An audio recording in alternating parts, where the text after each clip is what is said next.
আসসালামু আলাইকুম ওয়া বাৰাকাতুহ। আছামিজ দিনী তাবলিগ নামৰ এই চেনেলটোলৈ আপোনাক স্বাগতম জনাইছোঁ। এই ভিডিঅ'টোৰ জৰিয়তে আমি আজি আলোচনা কৰিম ৰমজানৰ কিছু ফজিলতৰ বিষয়ে। সেয়েহে ভিডিঅ'টো শেষলৈকে চাব আৰু যদি ভিডিঅ'টো ভাল লাগে লাইক কৰিব আৰু লগতে আপোনালোকৰ বন্ধু-বান্ধৱীসকললৈ শ্বেয়াৰ কৰি দিব। আৰু এনেধৰণৰ ভিডিঅ'সমূহ নিয়মীয়াকৈ পাই থাকিবলৈ মোৰ এই চেনেলটোক ছাবস্ক্ৰাইব কৰি লৈ কাষতে থকা বেল আইকনটো টিপি ল'ব। হজৰত ছালমান ৰাদিয়াল্লাহু তাআলা আনহুৰ পৰা বৰ্ণিত, তেওঁ কয়, নবী কৰীম সাল্লাল্লাহু আলাইহি ওয়াসাল্লামে শাবান মাহৰ শেষ তাৰিখত আমাক উপদেশ দি কৈছে যে তোমালোকৰ আগত এটি অত্যন্ত গুৰুত্বপূৰ্ণ মাহ আহি পাইছেহি।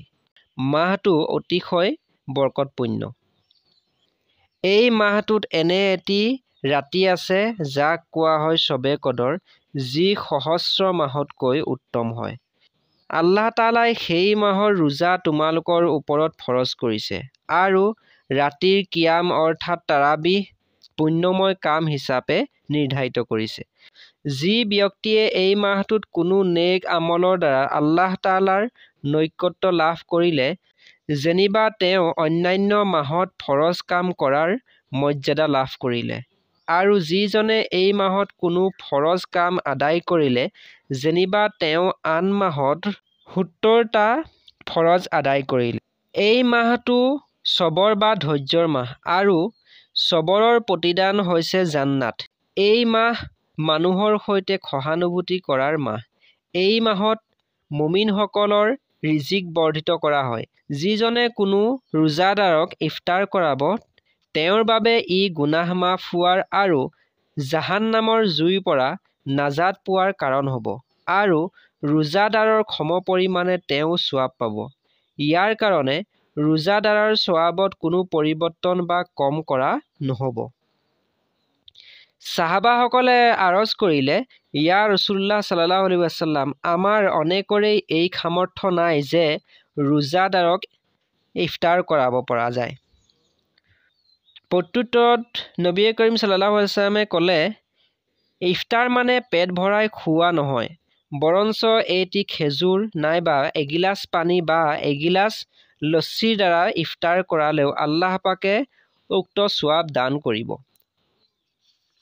নবী কৰীম সাল্লাল্লাহু আলাইহি ওয়াসাল্লামে আৰু ফৰমাইছে, ই এনে এটি মাহ যাৰ প্ৰথম অংশত আল্লাহৰ ৰহমত অৱতীৰ্ণ হয়, দ্বিতীয় অংশত মাগফিৰাত অৰ্থাৎ ক্ষমা আৰু তৃতীয় অংশত দোজখৰ পৰা মুক্তি দিয়া হয়।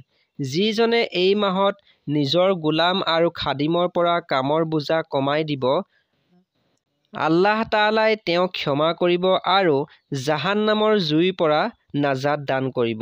নবী কৰীম সাল্লাল্লাহু আলাইহি ওয়াসাল্লামে আৰু কৈছে, তোমালোকে ৰমজানত 4টা কাম বেছিকৈ কৰিবা।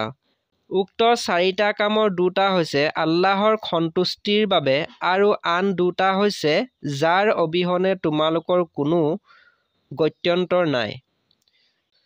প্ৰথম 2টা কাম যাৰ দ্বাৰা তোমালোকে আল্লাহক সন্তুষ্ট কৰিবা সেয়া হৈছে কলিমা তয়্যিবা আৰু আস্তাগফিৰুল্লাহ বেছিকৈ পঢ়া। আৰু 2টা কাম হৈছে বেহেশতৰ কামনা কৰা আৰু দোজখৰ পৰা পানাহ বিচৰা। যিজনে কোনো ৰোজাদাৰক পানী পান কৰাব, আল্লাহ তাআলাই কিয়ামতৰ দিনা তেওঁক মোৰ হাউজৰ পৰা এনে পানী পান কৰাব যে ইয়াৰ পিছত বেহেশতত প্ৰৱেশ কৰালৈকে আৰু পিয়াহ নহ'ব। নবী কৰীম সাল্লাল্লাহু আলাইহি ওয়াসাল্লামে ৰোজা আৰু তাৰাবিহৰ আলোচনাৰ পিছত সাধাৰণ ফৰজ আৰু নফল ইবাদতৰ বিষয়ে গুৰুত্ব আৰোপ কৰি কয় যে এই মাহৰ এটি নফল ইবাদতৰ সৱাব অন্য মাহৰ ফৰজৰ সমান আৰু ইয়াৰ এটি ফৰজৰ সৱাব অন্য মাহৰ ৭০ ফৰজৰ সমান।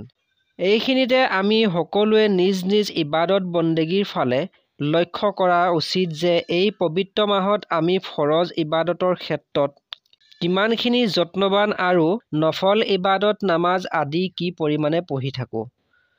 ফৰজৰ ক্ষেত্ৰতো আমাৰ ইহতিমাম বা সতৰ্কতাৰ নিদৰ্শন হ'ল এই যে ৰাতি চেহেৰি খাই ইমান গভীৰ নিদ্ৰামগ্ন হওঁ যে অনেক সময় ফৰজৰ নামাজ পৰ্যন্ত কাজা হৈ যায়। জামাততো বহুতৰে ফৌত হয়।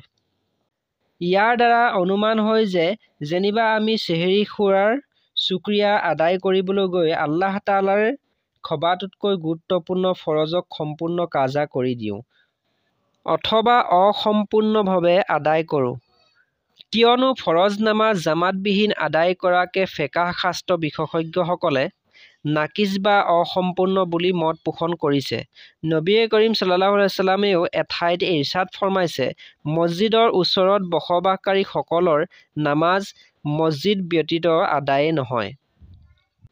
মাজাহিৰে হক গ্ৰন্থত আছে যে যিজনে বিনা উজৰে জামাত এৰি অকলে নামাজ পঢ়ে সেইজন যদিও ফৰজৰ দায়িত্বৰ পৰা মুক্ত হৈ যায় কিন্তু নামাজৰ কোনো সোৱাব নাপায়। মগৰিবৰ নামাজৰো সেই একেই অৱস্থা। অৰ্থাৎ ইফতাৰ কৰিবলৈ গৈ অনেকেই নামাজেই নপঢ়ে। প্ৰথম ৰাকাত বা প্ৰথম তকবীৰতো দূৰৰ কথা। আকৌ অনেক তাৰাবিহৰ কাৰণে সময় হোৱাৰ পূৰ্বেই ইশাৰ নামাজ পঢ়ি লয়। পবিত্ৰ ৰমজান মাহত আমাৰ ফৰজ নামাজৰ এই অৱস্থা, যি সৰ্বাপেক্ষা গুৰুত্বপূৰ্ণ ফৰজ। আকৌ জোহৰৰ জামাত কৈলুলা বা বিশ্ৰামৰ অজুহাত আৰু আসৰৰ জামাত ইফতাৰী কিনাৰ ব্যস্ততা পৰিহাৰ কৰা নিজ চকুৰে দেখিছোঁ। এইদৰে অন্যান্য ফৰজৰ ক্ষেত্ৰতো নিজেই লক্ষ্য কৰি চাওক যে ৰমজান মাহত আমি সেইবোৰৰ কিমানখিনি ইহতেমাম কৰিছোঁ। ফৰজৰ যেতিয়া এই অৱস্থা, নফলৰতো কথাই নাই।